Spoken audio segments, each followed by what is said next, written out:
হরে কৃষ্ণ।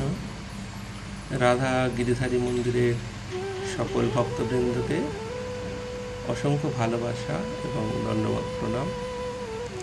সকল ভক্তবৃন্দ এখন পূর্ণানন্দে মত্ত হয়ে রয়েছেন, কারণ শ্রীমন্দিরে এখন ঝুলন যাত্রা চলছে।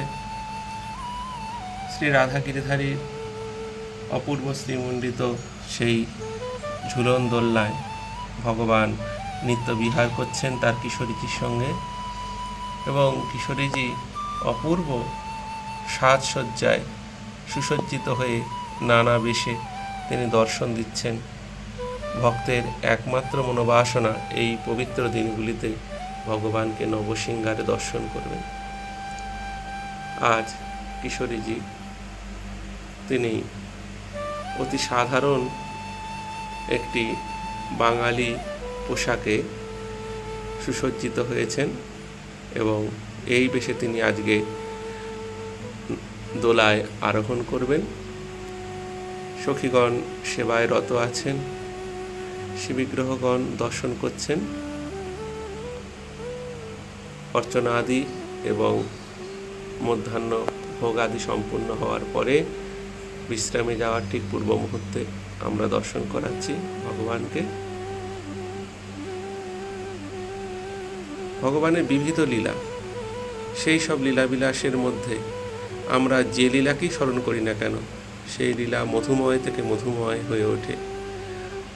মধুরাতি মধুর শ্রী ভগবান, তার সব কিছুই মধুময়। তিনি শ্রীধাম বৃন্দাবনে আছেন, কিন্তু তিনি অনন্ত কোটি ব্রহ্মাণ্ডের মালিক। তার ভ্রুকুটি মাত্র সব কিছু বিনাশ হতে পারে, কিন্তু প্রেমবন্ধনে আবদ্ধ হয়ে বাৎসল্য রসে ভেসে গিয়ে ভগবান তার নিত্যধামের তার সেই মাতা যশোমতীকে সঙ্গে নিয়ে তিনি তার বাৎসল্য লীলা আস্বাদন করছেন। আজ বৃন্দাবনের ঝলক দামবন্ধন লীলা। এই লীলাতে আমরা দর্শন করছি সেই দামোদর মাসকে পুনঃস্মরণ, যে মাখনের হাঁড়ি ভেঙেছেন ভগবান প্রভাতে উঠে। মা যশোমতীর অতি কষ্টে তৈরি করা সেই মাখনের ভাণ্ডটি তিনি মায়ের কাছ থেকে দুধ না পেয়ে অভুক্ত অবস্থায় থাকার জন্য রাগ করে তিনি তার মায়ের দ্বারা তৈরি করা সেই দধি ভাণ্ডটি ভঞ্জন করে ফেলেছেন।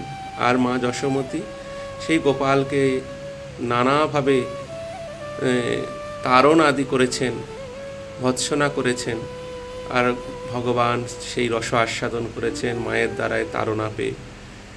যশোমতীকে শেষে কৃপা করলেন এবং বাৎসল্য প্রেমে আপ্লুত করে দিলেন।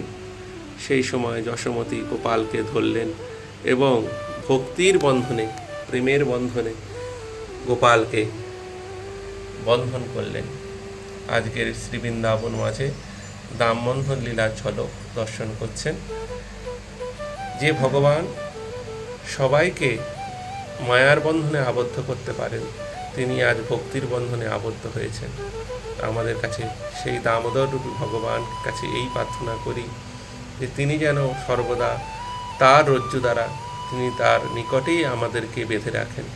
তিনি যেন এই ভবপাকে 84 লক্ষের জনি থেকে মুক্তিদান করেন, এবং তার নিত্য দাস করে যেটি বৈকুণ্ঠ হোক বা গোলক বা তার শাকের ধামই হোক না কেন, সেখানে যেন আশ্রয় দেন।